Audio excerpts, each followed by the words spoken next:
All right, so we've been talking about mindful practices, how to create self awareness, really, physically, spiritually, emotionally, being able to go within, to discard outside noise, and to decipher and listen to the messages that our higher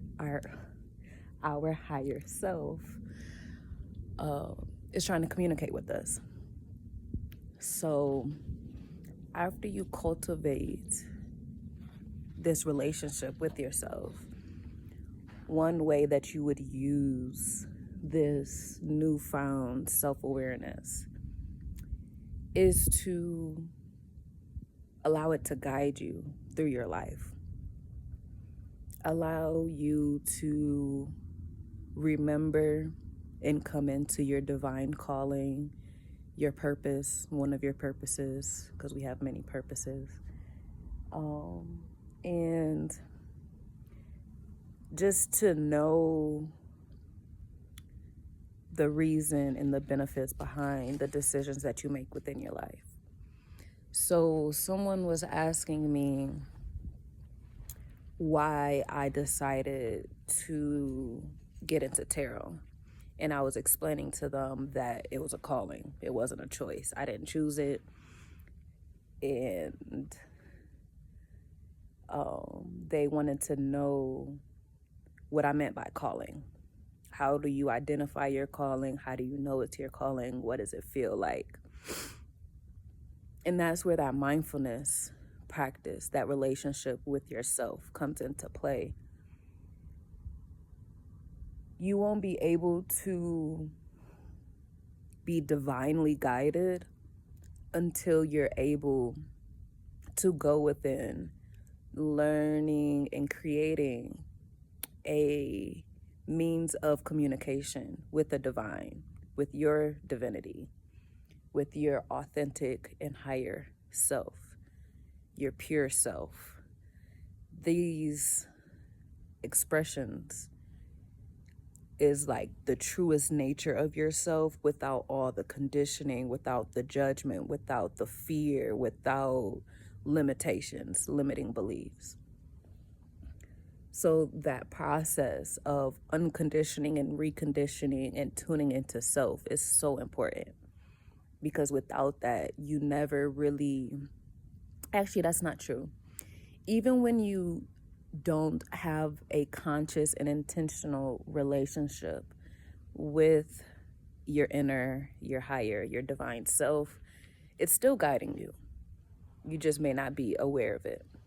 So, how you can identify your calling, your callings, your purposes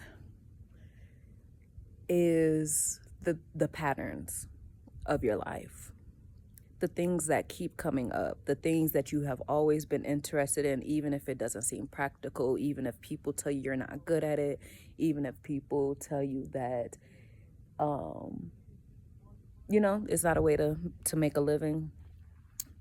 So, like for me, for example, music and dance has always been a part of my life. Even when I didn't identify as an artist, as a dancer, it was something that I loved, something that I enjoyed, and something that I always came back to unconsciously. So, like in high school, I was on a dance team.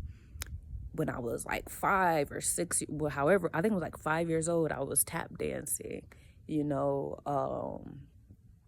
And then just throughout my adult life, I've always gone back and taken dance classes to bring that joy and passion back into my life. And so now that I have done that work of consciousness, of mindfulness, and I can follow the patterns of interest, now I see dance for what it is in my life. So yeah, your calling, your purpose is the things that keep coming up. Like no matter how much you try to ignore it, no matter how much you try to suppress it, it will keep calling. Whether it is an internal urge to do this thing, whether you see it everywhere, and when you see it, you feel at home, you feel familiar, you feel a piece of yourself outside of yourself. You'll also have people coming up to you and telling you, oh, you're good at this, oh, you're a natural, oh, you should do this, have you ever thought about this? And like I said, it's the patterns. So a lot of the metaphysical or the unseen energetic communications within this life is all about patterns. So like when people talk about angel numbers, like it's a pattern of numbers, but it's also a pattern of occurrence, of it repeating how many times you're seeing it throughout your day in different ways, in different forms and expressions, different times, etc. So that's just a quick note on cultivating mindfulness in order to identify your calling, your purpose, and what it looks and feels like in order to be in relation and in interaction with your calling. You're going to feel a sense of peace. You're going to feel at home. You're going to feel comfortable. And not to say it won't come with identity. What's blank my mind. You're going to feel, you may feel resistance. You may feel like you're not good enough, X, Y, and Z.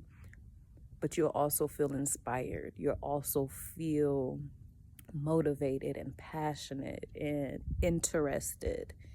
That's when you know this thing is for you. Our spirit is always talking to us. So if you're unhappy, if you're dreadful, if you're resisting something, for example, work. A lot of people have jobs where they're like, oh, I gotta go to work. And it may not be the job itself, but it may be the nature of that job. It's not fueling your spirit. But just to use it as an example for when something creates a feeling of disdain within you, and when something creates a feeling of excitement. Excitement means go this way. Disdain means is resistance. It means to reevaluate things. You feel me? And I'll go deeper into this in another video, but just a quick word. I'm sure it helps somebody. Till next time, Ali Nicole, Sacred Goddess, is out.